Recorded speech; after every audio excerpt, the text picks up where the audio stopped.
Hello and welcome to the Pet Healer Podcast. This is your host, Dr. Mitzi Vargas, and today we're going to talk a little bit about how to be a conscious pet owner in wave to the environment. That's what the relationship to the environment.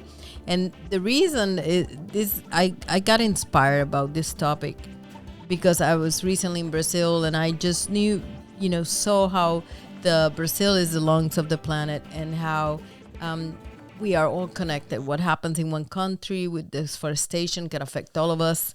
And how can we as pet owners and pet lovers can have an impact in the preservation of nature, and even protection of endangered species. And so we're just going to have a little discussion about it. And I have another, the next topic will probably be related to, because again, I was really inspired. And we can adopt sustainable practices. We can definitely raise awareness. We can contribute to any conservation efforts. And we just have to be conscious that we can be the change that we want to see in the world, like Gandhi said. And so I think that let's just explore about 5 things that came to my mind when I was writing this article for the Ledger. And the first one is responsible pet ownership, because that is where everything starts. If the owners realize that they have a living, feeling being, and there's not a property, it's not a piece of property, then I think that the empathy that you show your pets, you want to show the planet, you want to show other pets, other animals that are not pets, they're wildlife.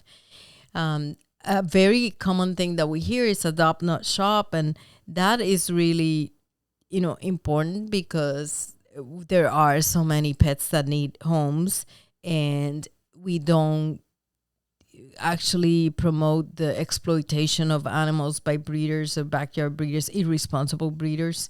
And then, everything is demand, right? If there's a demand for a certain breed, there's going to be puppy mills, and backyard breeders are going to supply that, especially, let's just say, the Frenchies right now. People are paying $6,000 for that Frenchie, and they don't have money to pay for, any event, then eventuality that happens, any emergency surgery, any problems with the upper respiratory tract that they come with in those inbred situations, they will need probably soft palate surgery or nair surgery to expand the size of the nose or the throat. And that is very expensive, especially surgery. And they pay $6,000 or more. I've heard people paying $9,000 for a Frenchie, different color. And then they don't have money even for pet insurance on a monthly basis. So I think that that's a very irresponsible thing to do. These are beings, and they deserve to be taken care of. And so I feel like also the spay and neuter, I know we mention it a lot, but imagine, and especially in cats, how much these unwanted pets affect and tax the wildlife and they affect the biodiversity, because the cats, for example, are great hunters, and they will decimate populations of birds. They say the songbird is going in decline, and they, Ottoman society, really claims it's a lot of it is the stray cat population. But even smaller mammals, we don't think about the biodiversity. You need to have mice and rats and possums and all of these squirrels. Everybody has a role to play in the environment. We are an ecosystem. And so when you take one of those animals out of the ecosystem, then you upset the balance of the local wildlife population and plant population. We forget about plants. Some of these prey animals that cats hunt, they carry a lot of seeds and nuts and things that are transported from one place to the other, which helps the local flora to propagate and to maintain.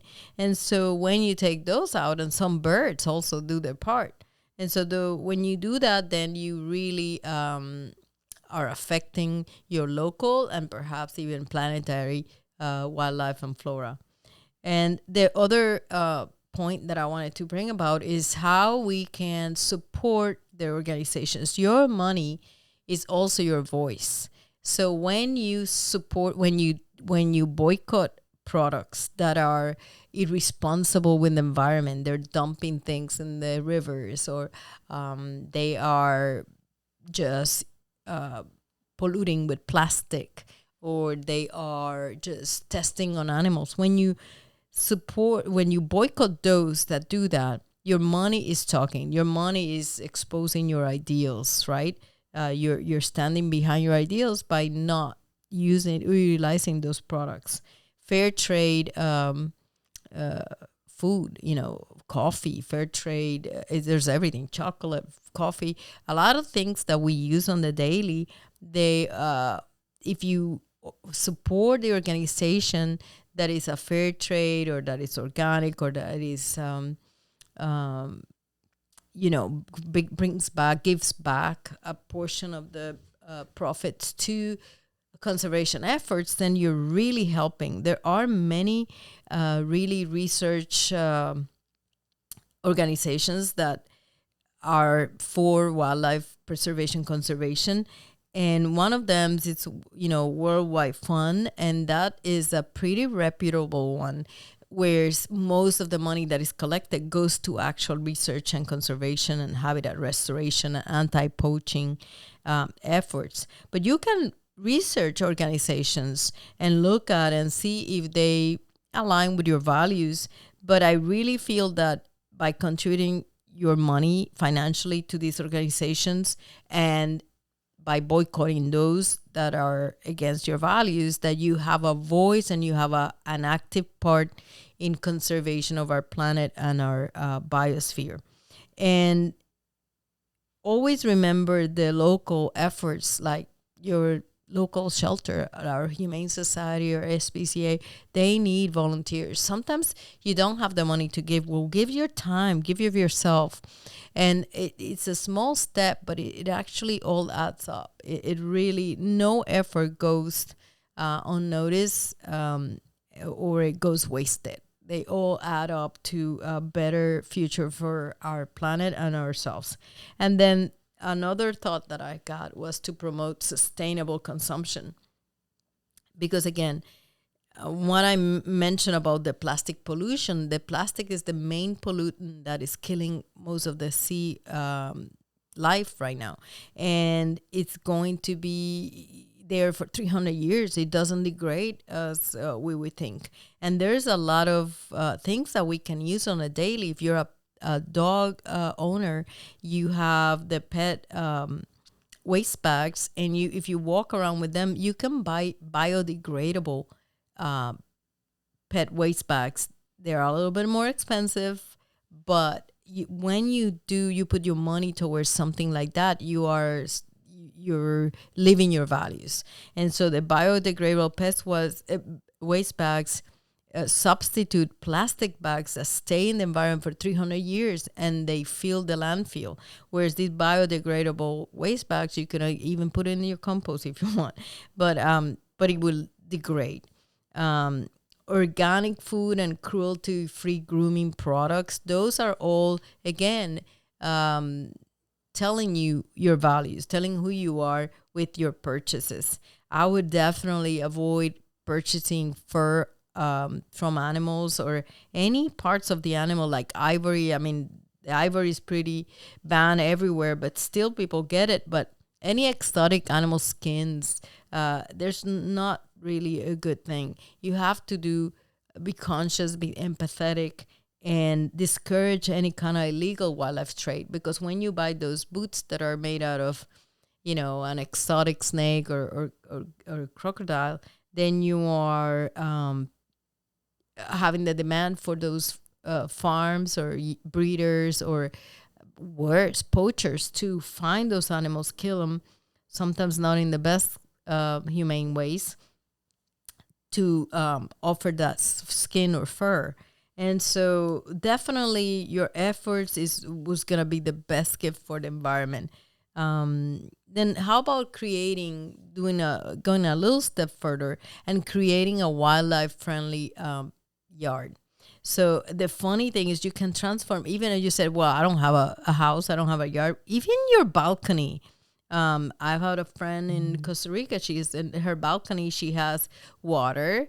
It's like a planter that doesn't have any holes and has water, and birds of all kinds of birds. This is like a bird paradise in Costa Rica. But even here in Florida, you can have a lot of birds visit your balconies if you have water out there. You can plant butterfly or bee friendly flowers, the wildlife, kind of flowers. That the native plants really attract a lot of those pollinators and birds and little animals that are native to Florida. And you create little mini ecosystems in your backyard. You attract them. I mean, if you avoid using, especially if you're in a lakefront property in Florida, avoid using pesticides and herbicides, because they are going to run off in the water, and then you're killing a lot of biodiversity in your lakes, and promoting the overgrowth of algae and algae blooms that are so toxic and kill so many animals. And so I think that it's as simple as buying a bird bath and putting it in your yard, or putting some seed for the wildlife. You stimulate those wildlife to come and to populate, and it's so enjoyable just to sit out and watch the wildlife come out to your yard. So I think that we can do little things like that and can make a big impact. And of course, education and awareness. Use your social media. Post. I posted from my vacation in Brazil. I posted about the emergent trees. So the deforestation process in Brazil, these poachers go and kill the emergent trees, because the emergent tree is the tallest of the trees. There could be a Brazil nut tree, could be other kinds of trees, but they are the canopy, and then below it, then all the other trees grow. And they know that if they cut that tree, then there's less moisture for the other trees, there's more exposure to the sun, and the other trees become drier and easy to burn. And so then a lot of the flora dies below those emergent trees, and then it's easy to deforestate by just burning them. And so that's really their technique. And so I didn't realize, all these trees are big ecosystems on their own, and they all communicate underneath via mycelium and via the roots, And so it's been proven that some trees share resources. So if the tree is having less nutrients for some reason, or excess of nutrients, it can pass it on through the root system and the mycelium network to other plants in need. And so it's kind of like the Avatar movie, I imagine they communicate. It's just because we don't hear them and they don't speak English, that doesn't mean that they don't communicate. And so when you learn these facts about nature, share them in your social media. Talk to your family. If you're a mother or father, please, raise responsible people that are going to love the planet and love the animals in it, and that will do some conscious choices to support the biodiversity of our beautiful planet and the climate. Because you can believe anything, whether the climate changes that we're facing are man-made or not. I leave it up for your own interpretation and discussion, but that the fact that there is climate change is undeniable. And what can we do about it? Again, like in famous Gandhi's words, be the change you want to see in the world. So it starts today. What are you going to do? Let me know. Send me an email. Talk in all the platforms. Share this with your friends, and let's just together raise awareness for this moment in time where we really need it. Until the next episode, stay well.